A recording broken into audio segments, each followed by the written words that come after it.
Hi everybody,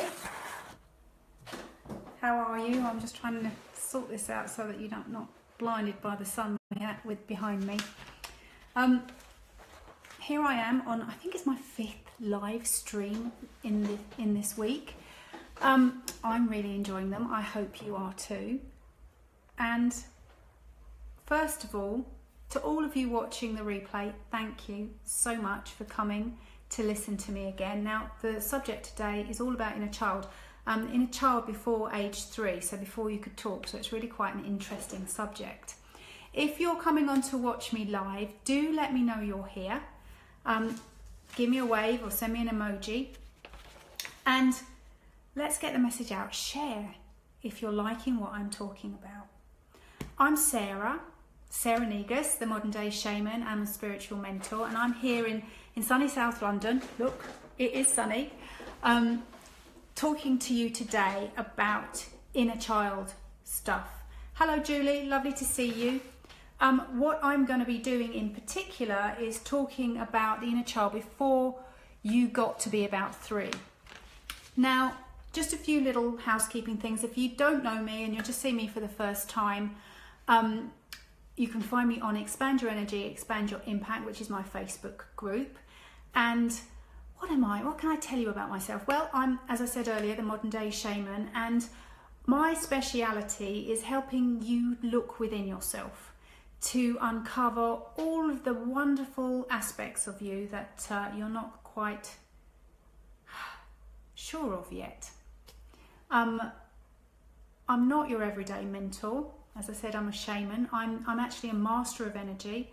I'm able to look into 2 worlds, into this world and into your potential world. Hi Whitney, I see you there, you cheeky thing.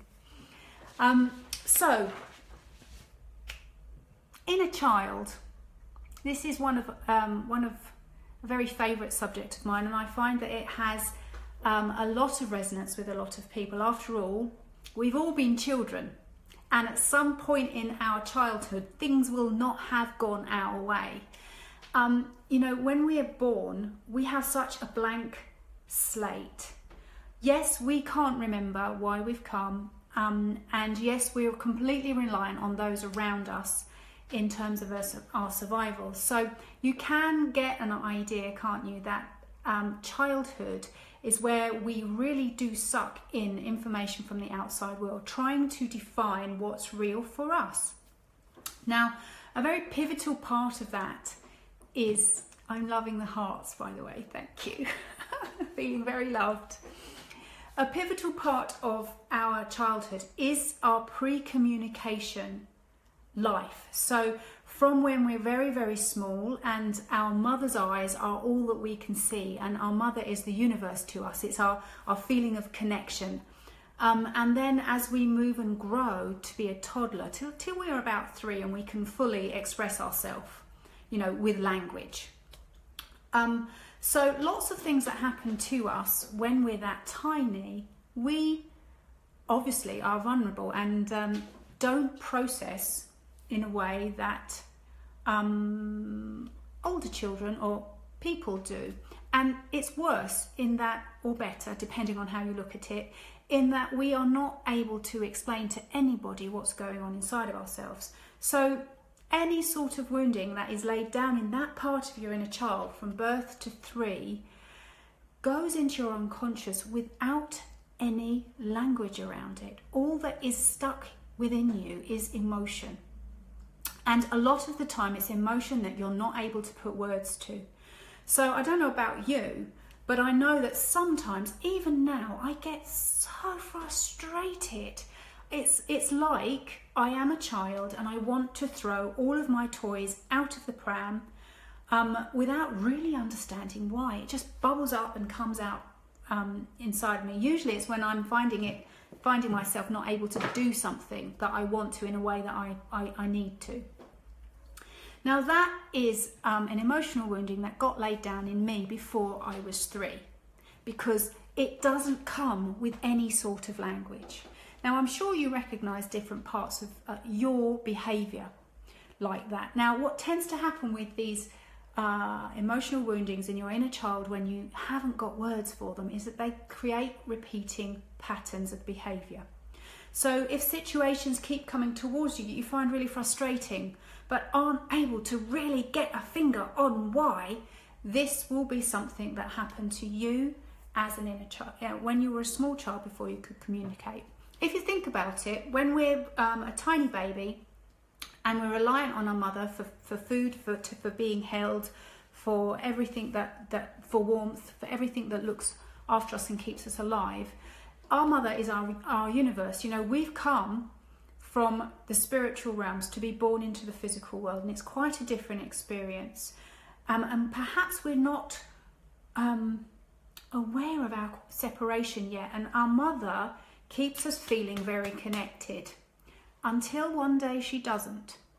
One day perhaps she's not there when you need her, and one day you're crying and crying and she doesn't hear you. One day you're hungry and she doesn't feed you. One day you're thirsty and she doesn't give you water. Not because she's withholding from you, but because she's not aware that you need that and you're not able to speak it. So that can be a wounding. The first idea that you are separate to the universe, to your mother, to everybody else. And it can be very lonely. I'm trying to search for the right word. I'm seeing that, Julie, you're asking me, do you address issues in the womb and generation patterns? Yes, I do. And that comes out, again, issues in the womb is an inner child thing. Generation patterns isn't. That's ancestral chain work, which is slightly different.